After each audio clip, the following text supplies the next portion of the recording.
So what happens when we remove electrons from an atom?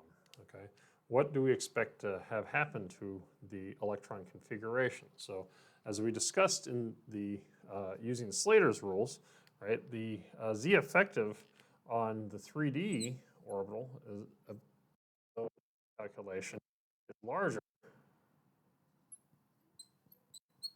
right, than the Z effective on the 4s electron in vanadium. Okay, so what does that suggest? Well, that suggests that there's that it's going to be harder, right, to remove an electron from the 3D orbital than it will be to remove it from the 4s orbital. Okay, but that is contradicts what we were talking about when we were talking about the relative energy levels of the 4s and the 3D orbitals for vanadium, for atomic vanadium. Now, what happens, so how we explain this, right, is when we ionize, okay? Remember that part of why there's a Z effective is because the electron does not feel the total nuclear charge because of repulsion from other electrons. But if we ionize, for instance, vanadium to form vanadium-2, right, we're removing electrons, and therefore we're removing repulsion from the valence electrons, okay? And so because we're removing the repulsion, we're increasing the overall Z effective for all electrons within the atom. Now, that's going to have larger effect depending on where those electrons reside and which orbital those electrons reside. So if we remember, right, our radial probability diagram, right, for a 3D versus a 4s electron, right, the mean distance,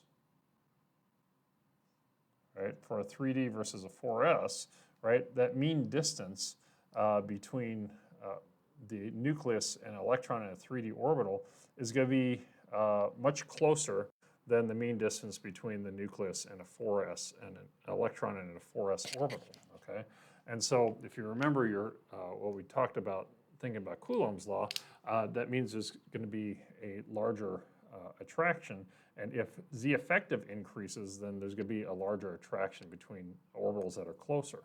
And so what that means is this is going to stabilize electrons in the 3D orbital a little bit better, right, than it's going to stabilize electrons in the 4s orbital. And so if you remember, the energy difference between the 3D and the 4s orbitals for atomic is very small, okay? And so this extra stabilization by removing electrons and by ionization and therefore stabilizing the 3D stabilizing the 3D orbitals more than stabilizing the 4s orbitals means that the relative ordering of these orbitals switches when we ionize. And so the 3D, then when we go over to vanadium-2, the relative positioning of the 3D and the 4s are now flipped. And so whereas we had 5 valence electrons in atomic vanadium, we now are going to have 3 valence electrons when we remove 2 electrons, right? And those electrons, right, are going to follow, the rules, the Aufbau principle, where they're going to fill the lowest energy orbital first. And so that is going to be here. And of course, we're going to follow the rest of the rules. We're going to follow Hund's rules and Pauli's exclusion principle. And so our ground state energy, or our ground state electron configuration, is going to have no electrons in the 4s orbital, and we're going to have 3 in the 3D orbital. And so that's going to give us a ground state electron configuration of a closed argon shell, 3D3, with, again, no electrons in the 4s orbital. And again, that's because that the